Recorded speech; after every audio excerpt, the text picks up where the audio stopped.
มากันทุกคนเอ้ยนี่มื้อนี้ก็มาสู่เวียกสู่งานต่อเนาะหลังจากเมื่อวานนี่ตั้งเลเซอร์จบเดินต่อซอกต่อซอยแล้วก็นี่แหละมาบ้านรับห้องเลยทุกคนเฉพาะในห้องพักเนาะนี่เดินท่อน้ำทิ้งอากาศแล้วทุกคนเอ้ยมื้อนี้ก็เดินได้ประมาณ4-5 ห้องนี่แหละนี่โอ้ยเหงาไปเติบทุกคนเอ้ยว่าสบายว่าง่ายงานเดินก็บ่ง่ายเด้ทุกคนเอ้ยแต่ห้อง2 ห้องสุดท้ายนั่นก่อยกับป้าไว้แต่อากาศเนาะเพราะว่าแห้งเกินบ่มีทุกคนแห้งเกินใน2บ่มีเนาะรอแห้งเกิดมาก่อนพุ่นแหละจังสิได้มาใส่ให้อีกเนาะส่วนว่ามื้ออื่นนี่แผนงานก็คือว่าสิลงไปเก็บมันงานติดพัดลมให้เขาอยู่สันหาอีกทุกคนปุ้ยแกงานพัดลมนี่ก็เมื่อยนำทุกคนเอ้ยแก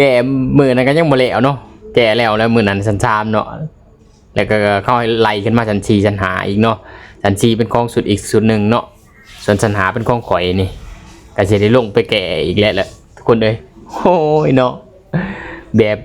เวียกแบบงานกับบ่จบจักเทื่อนะอันนั้นสตาฟงานเขาเคลียร์ไปบ่จบเนาะเคลียร์ไปกะสิเขียนแบบมันดีๆแล้วก็ให้ข่อยเฮ็ดแบบบ่จบทีเดียวบ่ได้บ่เนาะพี่น้องเนาะแต่ก็แล้วแต่เพิ่นละวะ